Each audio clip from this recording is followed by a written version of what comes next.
Kita ulas tentang marker biokimia pada kerusakan sel jantung. Ini level marker yang timbul pada onset awal, yang peak itu yang melonjak tajam kurang dari 24 jam adalah mioglobin dan kreatinin kinase. Tetapi seringkali ini tidak terdeteksi karena pasien datang ke rumah sakit sudah onset yang lebih lama, sehingga ada pemeriksaan yang lain yang peaknya terjadi pada beberapa waktu berikutnya. Ada CKMB, kreatinin kinase, ada troponin, dan troponin yang besar dan troponin yang kecil. Oke, kita bahas apa itu CKMB, kreatinin kinase. Kreatinin kinase ini mereaksikan antara kreatin dengan ATP di mitokondria dari sel jantung. Kreatin sendiri terbentuk dari asam amino arginin dan glisid untuk membentuk kreatin. Dengan kreatin transporter akan dari hati, produk kreatin itu di hati kemudian akan ditransportasi oleh kreatin transporter menuju sel jantung. Di mitokondria dan di miofibril, kreatin akan bereaksi dengan ATP. Inilah adalah fungsi dari enzim kreatin kinase, sehingga kreatin ini bisa digunakan untuk sumber energi baik di mitokondria maupun di miofibril. Peningkatan kreatin kinase ini mengindikasikan gagal jantung. Bisa juga selain gagal jantung ada diagnosis lain, yaitu kerusakan otot. Penyakit-penyakit yang menyebabkan kerusakan otot tidak hanya spesifik pada infark miokardia. Biomarker lainnya yaitu troponin T dan troponin I. Tipe troponin itu ada troponin T, troponin I, dan troponin C.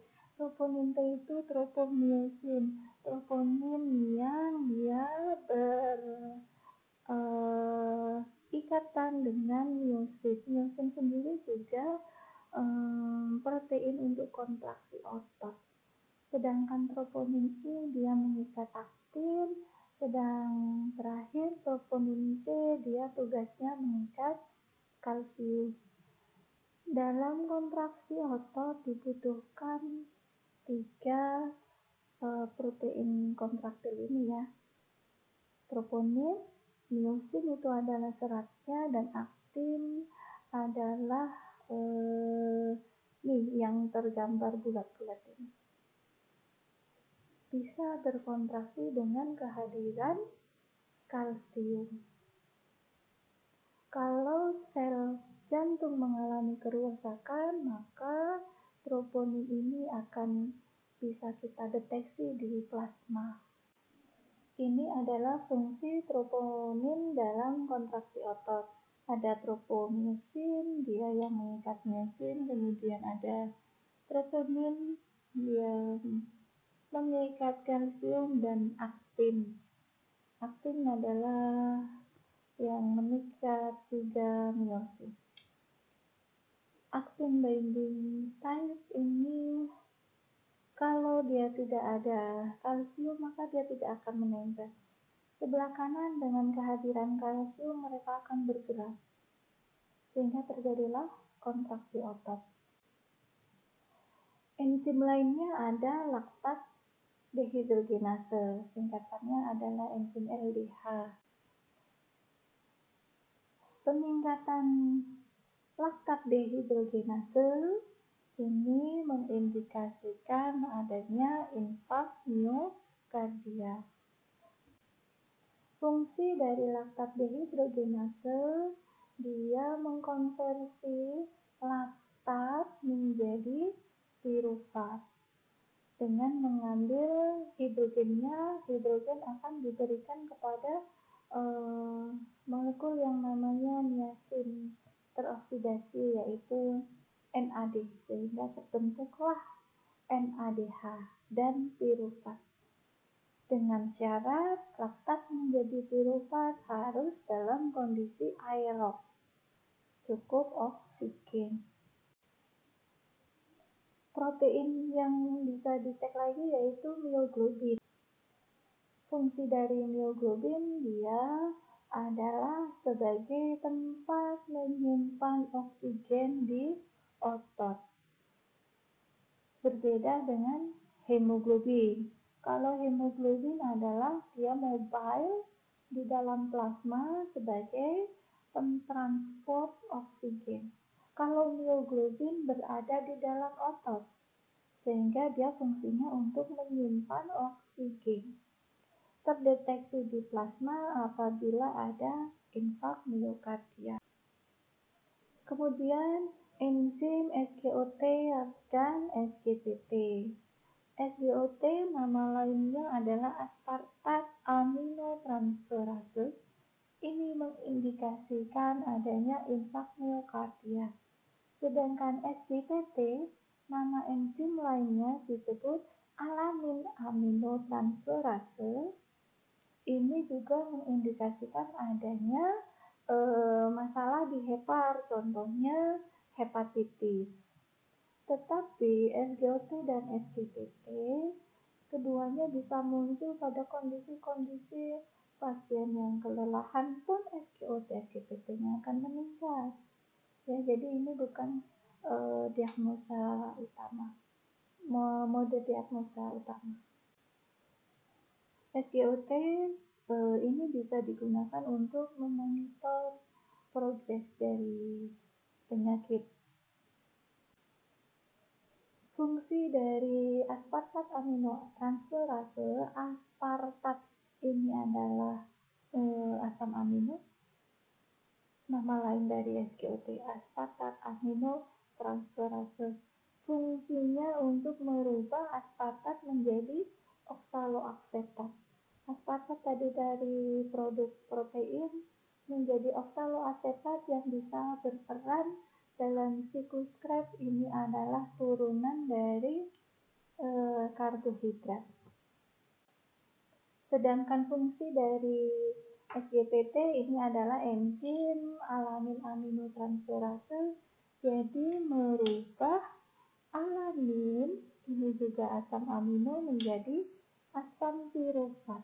Asam pirufat adalah produk turunan karbohidrat. Ini secara alamiah bisa terbentuk dari glikolisis glukosa.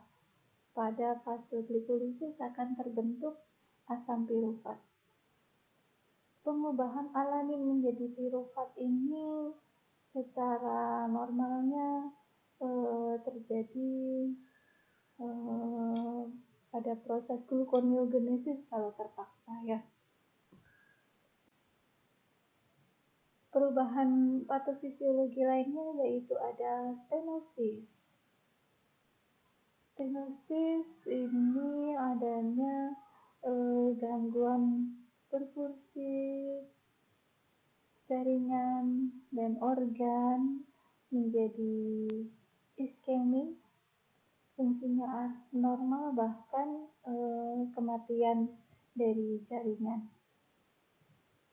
Aliran darah sepanjang tubularnya, sepanjang katupnya akan menurun, sehingga terjadi peningkatan tekanan di chamber, di ruang jantungnya.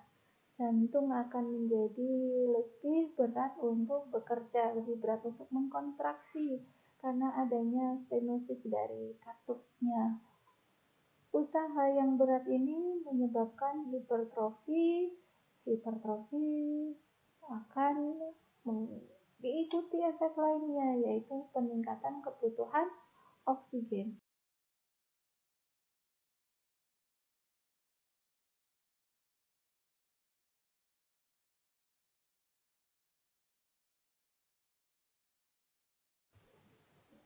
Berikutnya perubahan kardiovaskuler yang lainnya bisa terjadi trombus.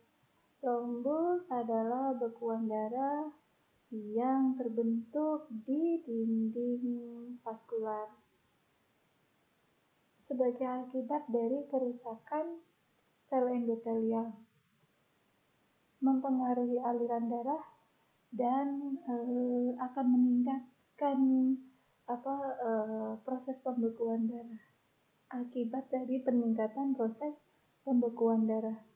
Konsekuensi ini apabila terjadi oklusi, trombus yang menyebabkan oklusi sumbatan yang menyebabkan kematian jaringan yang diperdarahi oleh pembuluh darah tersebut. Apabila lepas, maka bisa menjadi embolus. Proses pembentukan trombus ini karena ada kerusakan sel endotel pembuluh darah, ya, terbentuklah ruptur. Berikutnya ada platelet yang menempel dari area yang ruptur atau yang rusak, penimbunan platelet, aktivasi dari glikoprotein yang menyebabkan agregasi tadi pengumpulan platelet, kemudian molekul adesinya timbul, sel darah merah menempel dan seterusnya, trombosit menempel sehingga terbentuknya trombus menjadi lebih besar. Proses pembentukan trombus dimulai dari kerusakan plak, rupturnya plak. Berikutnya ada trombin, kemudian ada platelet, ada kolagen, ada aktivasi dari faktor V, menyebabkan aktivasi platelet sehingga terbentuklah formasi molekul adesi dan pembesaran dari trombusnya. Ini struktur arteri koroner yang sehat, kemudian mengarah pada perkembangan aterosklerosis. Aterosklerosisnya berkembang di subendotelium, di bawah endotelium, kemudian menjadi plak yang lebih besar, menyebabkan kerusakan sel endotelium, dan akhirnya terjadilah blood clotting atau trombus. Perubahan lainnya bisa katup tidak kompeten. Ini bisa berupa insufisiensi atau regurgitasi. Bisa terjadi di sepanjang katup vena dan jantung. Katup yang tidak menutup dengan baik akan menyebabkan aliran darah balik. Contohnya katup aorta tidak menutup dengan baik sehingga terjadi aliran balik darah kembali ke ventrikel kiri. Akibatnya ventrikel kiri akan menjadi dilatasi, menjadi lebih membesar. Mungkin seperti itu penjelasan dari saya. Kiranya kalau ada ilmu yang salah, saya mohon maaf. Dan selamat belajar. Wassalamualaikum warahmatullahi wabarakatuh.